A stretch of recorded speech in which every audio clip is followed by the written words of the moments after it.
Welcome to maths classes simplified. मेरा नाम है मनीष। अब तक हम एक्सरसाइज 5.2 के 4 क्वेश्चन कर चुके हैं। अब देखते हैं क्वेश्चन नंबर 5 का फर्स्ट पार्ट। इसमें हमें एक एपी दी हुई है और पूछ रहा है find the number of terms.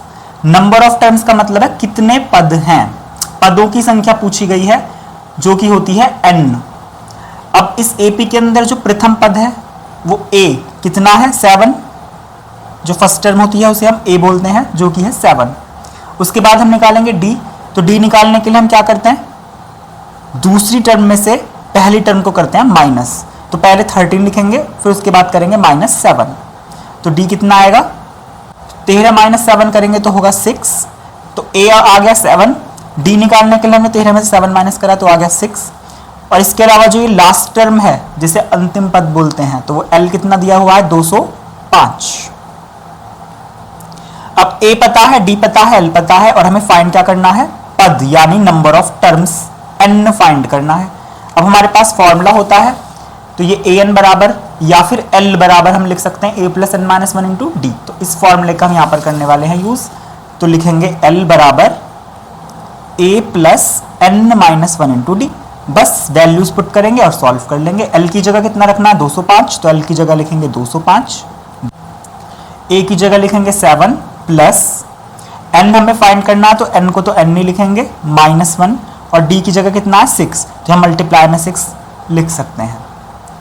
अब हमें इसे सॉल्व करने का सबसे इजी तरीका क्या है, सबसे पहले ये जो प्लस की टर्म होती है हम हमेशा इसको माइनस में भेजते हैं। तो सबसे पहले हम 7 को इधर भेजेंगे माइनस में। तो 205 - 7 इज इक्वल टू, इसे हम ऐसे ही रहने देंगे n - 1 इंटू 6। हम चाहें तो 6 की द्वारा में मल्टीप्लाई भी कर सकते हैं, लेकिन अभी हम इसको ऐसे ही रहने देंगे क्योंकि हमने जो 6 मल्टीप्लाई में है इसको हम डिवाइड में भेज देंगे।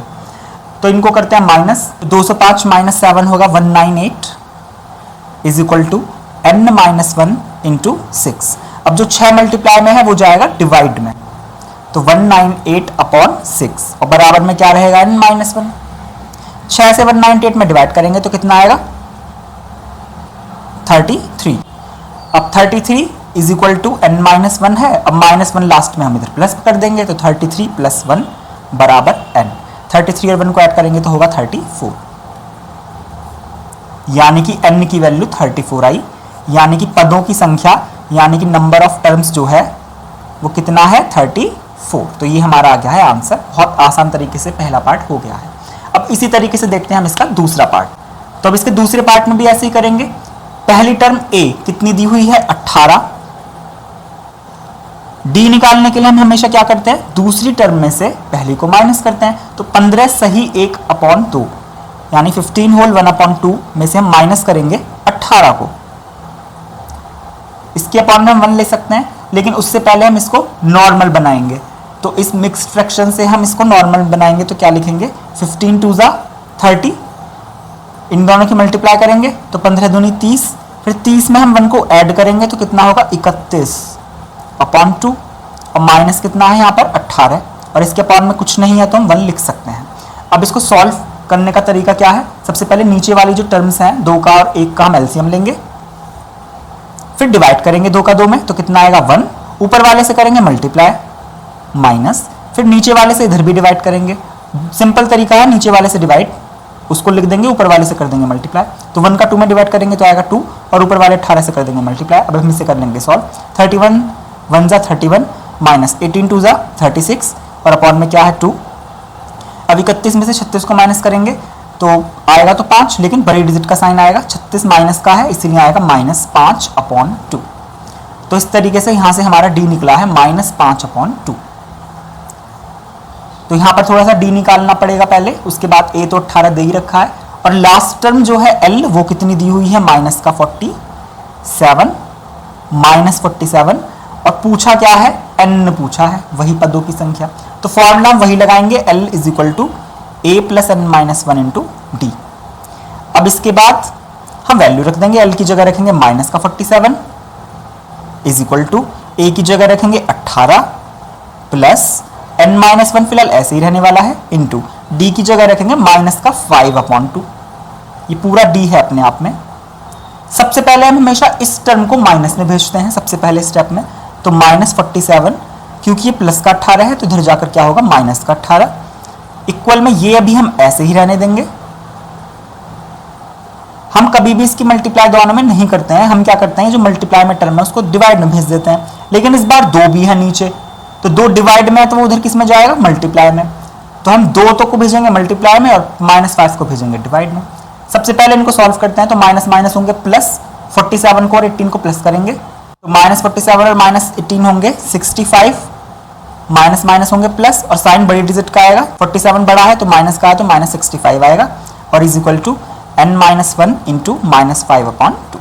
अब हम क्या करेंगे, 2 है डिवाइड में तो इधर किस में जाएगा मल्टीप्लाई में, तो -65 की और 2 की मल्टीप्लाई हो जाएगी और क्योंकि -5 मल्टीप्लाई में है तो वो आ जाएगा इधर डिवाइड में, तो -5 आ जाएगा डिवाइड में। तो यहां पर सिर्फ क्या बचता है n-1, तो 2 नीचे से गया ऊपर मल्टीप्लाई में और -5 ऊपर से आ गया नीचे डिवाइड में। बस अब माइनस माइनस हो जाएंगे कैंसिल, 5 से हम 65 को काट सकते हैं तो कितना बचेगा 5 1 से 5, 5 3 से 15, 13 और 13 2 से कितने हो जाएंगे 26, तो 26 इज इक्वल टू n-1 बचा। अब -1 को हम उधर भेजेंगे +1, तो 26 + 1 इज इक्वल टू n, तो 26 और 1 हो गए 27। तो इस तरीके से हमारे दूसरे पार्ट में जो n आया है वो आया है 27, तो आंसर। तो इस तरीके से इसका सेकंड पार्ट और ये इसका फर्स्ट पार्ट हमने कर लिया है। अब देखते हैं क्वेश्चन नंबर 6। क्वेश्चन नंबर 6 में भी हमें एक एपी दी हुई है, कितनी दी हुई है 11, 8, 5, 2, डॉट डॉट डॉट। अगर मैं पूछूं कि इस एपी का दूसरा टर्म दूसरा पद कौन सा है तो 8 है, सब बता देंगे। अगर मैं कहूं तीसरा पद कौन सा है तो 5 है, ये भी बता देंगे। अगर मैं पूछूं कि क्या इस एपी का कोई पद 2 है, क्या कोई टर्म इस एपी की 2 है, तो जवाब होगा हाँ 2 है। कौन सी टर्म है, चौथी टर्म है। ऐसी अगर मैं 5वीं टर्म पूछूं तो वो भी कुछ ना कुछ तो होगी, छठी टर्म भी कुछ ना कुछ तो होगी। तो अगर मैं पूछूं कि क्या इस एपी की कोई सा पद माइनस का 150 है, -150, यानी कि इस एपी को आगे जब हम सॉल्व करेंगे तो क्या -150 आएगा। तो ये पता करने के लिए हम क्या करेंगे, पहले n निकालेंगे। फिलहाल फर्स्ट टर्म कितनी दी हुई है हमें यहाँ पर a 11, d निकालने के लिए क्या करेंगे, दूसरे में से पहले को माइनस करेंगे तो 8 - 11 करेंगे, तो 8 - 11 कितना होगा 3, बड़ी डिजिट का साइन आएगा तो -3। a 11 है और d -3 है। फिलहाल अभी हमें यहाँ पर 2 ही चीज पता है और पूछ रहा कौन कि क्या एपी का एक पद माइनस का 150 है, चेक करो whether -150 is a term of the AP. तो ये -50 को फिलहाल हम मान लेते हैं an, हम मान लेते हैं कि लेट माना nth टर्म जो है an वो माइनस का 150 है। हमने मान लिया कि कहीं ना कहीं -150 आ रहा है। अब ये चेक करना है कि कौन से पद पे -150 है, यानी कि हमें फाइंड करना है n क्या है। अब यहां पर ये ध्यान रखना है, अगर n की वैल्यू प्रॉपर पूरी वैल्यू आ रही है जैसे 5, 10, 15, 20, यानी कि फ्रैक्शन में नहीं है जैसे 2/3, 5/7, इस तरीके से भिन्न के रूप में नहीं है बल्कि पूरी वैल्यू आ रही है, या दूसरे शब्दों में कहें कि पॉइंट में ना, 3 का 2 में डिवाइड करेंगे तो पॉइंट में आंसर आएगा 0.6। तो पॉइंट में आंसर अगर नहीं आ रहा है या फिर भिन्न में नहीं आ रहा, पूरी वैल्यू आ रही है, तो जवाब होगा हाँ -150 एपी का कोई जो है पद है, मतलब -50 एपी का पद है अगर n ठीक वैल्यू आ रही है, पूरी फ्रैक्शन में नहीं आ रही है तो। अब बस हमें चेक यही करना है कि n हमारे फ्रैक्शन में तो नहीं आ रही ना, अगर फ्रैक्शन में आ रही है तो जवाब होगा नहीं, ये इस एपी का पद नहीं है। तो सबसे पहले हम अपना फॉर्मूला लगाएंगे, तो फॉर्मूला होता है an = a + n-1 × d। हम यहाँ पर l भी लिख सकते हैं या फिर an भी लिख सकते हैं। अब हम वैल्यू पुट कर देते हैं, n की जगह रखेंगे माइनस का 150 = a की जगह रखेंगे 11 प्लस n फिलहाल हमें फाइंड करना है और d की जगह रखेंगे -3। सॉल्व करने का तरीका वही है, सबसे पहले हम इस प्लस को भेजेंगे माइनस में, तो -50 - 11 इज इक्वल टू n-1 × -3। इसकी हम मल्टीप्लाई बिल्कुल नहीं करेंगे, हम क्या करेंगे -3 को भेजेंगे डिवाइड में, तो माइनस माइनस क्या हो जाएंगे प्लस, 150 और 11 को ऐड करेंगे तो आएगा 161, वो भी माइनस का क्योंकि बड़ी डिजिट का साइन आएगा, इज इक्वल टू n-1 × -3। अब जो -3 है ये जाएगा डिवाइड में, तो -161 अपॉन -3 और इज इक्वल टू n-1। ये माइनस माइनस हो जाएंगे कैंसिल। हम देख रहे हैं 3 से 161 कैंसिल नहीं होगा, पॉइंट में ही आंसर आएगा। इस -1 को हम चाहें तो इधर +1 कर सकते हैं, तो 161/3 + 1 = 1। जब हम इसको ऐड करेंगे, इसके अपॉन में 1 ले सकते हैं, तो हम इसका एलसीएम लेंगे तो कितना आएगा 3। 3 का 3 में डिवाइड करेंगे तो 1 ही आएगा, ऊपर वाले से करेंगे मल्टीप्लाई, प्लस 1 का 3 में डिवाइड करेंगे तो 3 आएगा, ऊपर वाले से करेंगे 1 से मल्टीप्लाई।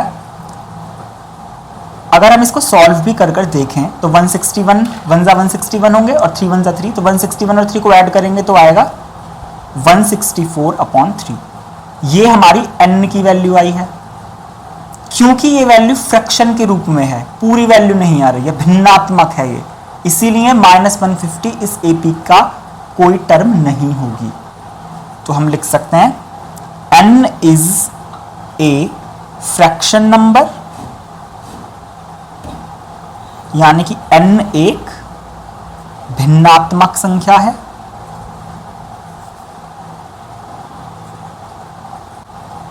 Therefore,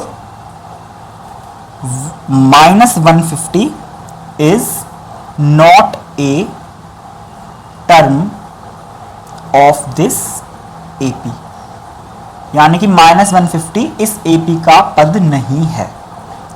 बस n फ्रैक्शन में ना आए, माइनस में भी नहीं आना चाहिए। दो बातें याद रखनी है, एक तो फ्रैक्शन यानी भिन्न के रूप में ना हो, और एक माइनस में ना हो। प्लस की संख्या हो और पूरी प्रॉपर संख्या हो बिना किसी फ्रैक्शन के, तभी वो उस एपी का पद माना जाएगा। तो इस तरीके से 6 क्वेश्चन हो चुका। अब देखते हैं क्वेश्चन 7। क्वेश्चन 7 में क्या कह रहा है, find the 31st term of an AP, यानी कि हमसे 31वां पद पूछा है और दे क्या रखा है, 11th टर्म दे रखी है 38 और 16th टर्म दे रखी है 73। तो इसको हम दो पार्ट में डिवाइड कर लेते हैं। हमें दे रखा है 11th टर्म 38। हमने जब चैप्टर शुरू किया था तो उसके इंट्रोडक्शन में अच्छे से समझा था इसको। जैसे अगर 5th टर्म है, 5वां पद, तो उसे हम A5 बोलते हैं और उसको कैसे लिखते हैं, A+4D करके। कैसे आता है, इस फॉर्मूले की मदद से।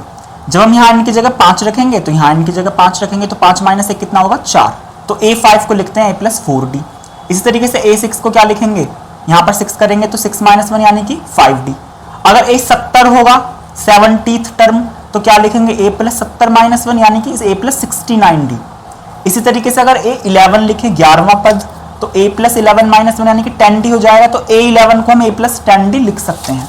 तो यहाँ पर हमें जो 11वां टर्म 11th टर्म है वो 38 दी हुई है, तो हम A11 बराबर 38 लिख सकते हैं। और ऐसे 16th टर्म 73 दी हुई है तो A16 बराबर 73 भी लिख सकते हैं। अब A11 को हम डायरेक्ट क्या लिखने वाले हैं, A+10D। वैसे 10 आता कहाँ से है, 11 - 1 करके आता है, हम डायरेक्ट भी A+10D लिख सकते हैं। तो ये हो जाएगा A+10D बराबर 38। इसे हम इक्वेशन 1 मान लेते हैं। इसी तरीके से यहाँ पर A16 है तो इसे A+16 - 1 × D लिखेंगे या फिर A+15D लिखेंगे। तो ये हमारी क्वेश्चन 2 बन जाएगी। हमेशा हम जो भी टर्म है उसको इसी तरीके से लिखेंगे। A11 है तो A+10D लिखेंगे, A25 होगा तो A+24D लिखेंगे। बस अब ये दो इक्वेशन बन गए, इनको सॉल्व करके हम A और D निकाल लेंगे। सॉल्व करने का बहुत इजी मेथड क्या है कि सबसे पहले हम यहाँ से A की वैल्यू निकाल लेते हैं। तो A की वैल्यू निकालेंगे तो क्या करेंगे, इस +10D को हम उधर माइनस में भेजेंगे। तो A बराबर कितना हो जाएगा, 38 - 10D। हम इसे इक्वेशन 1 मानते हैं इसकी बजाय। तो सबसे पहले हम क्या करेंगे, A की वैल्यू निकालेंगे एक इक्वेशन से। तो A की वैल्यू निकालने के लिए हम जो D वाली टर्म है उसको हम माइनस में भेज देंगे। तो हर सवाल में हम ऐसे ही करेंगे। तो A बराबर आ जाएगा 38 - 10D। अब इस A की वैल्यू जो ये आई है इसको हम यहाँ पुट कर देंगे। तो A की जगह हम क्या लिख देंगे, 38 - 10D। पूरे A की जगह ये लिख दिया और बाकी का ऐसे ही लिख देंगे, प्लस का 15D और = 73।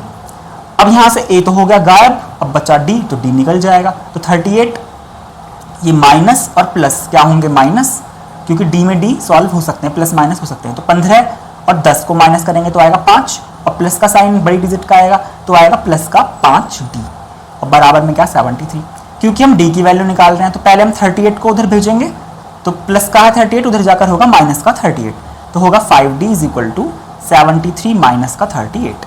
अब इन्हें कर लेते हैं माइनस, तो कितना बचेगा, 5D = यहाँ 13 में से 8 माइनस करेंगे बचेगा 5 और 6 - 3 बचेगा 3 यानी 35। 5d इज इक्वल टू 35 आ गया। अब 5 को भेजेंगे डिवाइड में, तो d की वैल्यू आएगी 35/5 यानी कि 7, यानी कि हमारी d की वैल्यू तो आ गई 7। अब ये d की वैल्यू को हम यहां पुट कर देंगे क्वेश्चन 1 में, तो फिर हमारा a भी निकल जाएगा।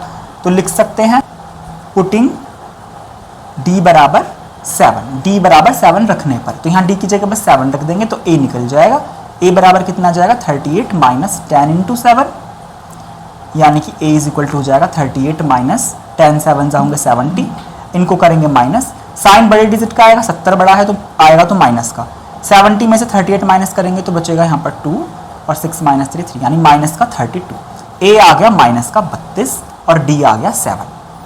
तो सबसे पहले हमने बहुत आसान तरीके से, हमें 11वीं टर्म 38 दी हुई थी, तो यानी कि a11 बराबर 38, 16वीं टर्म 73 दी हुई थी, यानी कि a16 बराबर 73, a11 को a+10d लिखेंगे और a16 को a+15d लिखेंगे। अब हम इन दोनों को सॉल्व करके a और d निकाल, हमने सब्स्टिट्यूशन मेथड लगाया है, अगर हम चाहें तो एलिमिनेशन से भी से कर सकते हैं। फिलहाल a -32 और d 7 निकला है। सॉल्व करने का तरीका बहुत आसान है, d वाली टर्म को पहले माइनस में भेजेंगे तो a निकल जाएगा। अब इस a की वैल्यू को यहाँ पुट कर देंगे तो a गायब हो गया, सवाल में सिर्फ d बचेगा, तो यहाँ से हम सॉल्व करके d निकाल लेंगे, d की वैल्यू वापस यहाँ पुट करेंगे तो a निकल जाएगा। अब a d जब हमारे निकल गए तो हम कुछ भी निकाल सकते हैं। हमसे पूछा क्या वैसे, फाइंड करो 31st टर्म, 31वां पद ज्ञात कीजिए, तो हम निकाल लेते हैं 31वां पद। तो a 31 होगा 31वां पद, तो a 31 को हम क्या लिखेंगे, a + 31 माइनस 1 इंटू डी, यानी कि a + 30d, तो a 31 को हम लिखेंगे a + 30d। अब a की -32 वैल्यू पुट कर देंगे और d की वैल्यू 7 पुट कर देंगे यहाँ पर, तो a की जगह हम लिख देंगे -32 + 30 मल्टीप्लाई, d की जगह लिख देंगे 7, पहले मल्टीप्लाई सॉल्व होती है तो -32 तो ऐसे ही रहेगा, प्लस 37 से कितने होंगे 210, अब ये प्लस माइनस होंगे माइनस, तो 210 में से घटाएंगे 32 को तो कितना बचेगा 178, और प्लस का साइन आएगा क्योंकि 210 बड़ा है। तो 31वां जो पद है वो 178 आ चुका है, तो लिख सकते हैं hence 31st term is equal to 178। इस तरीके से हमारा क्वेश्चन नंबर 7 भी हो गया है कंप्लीट।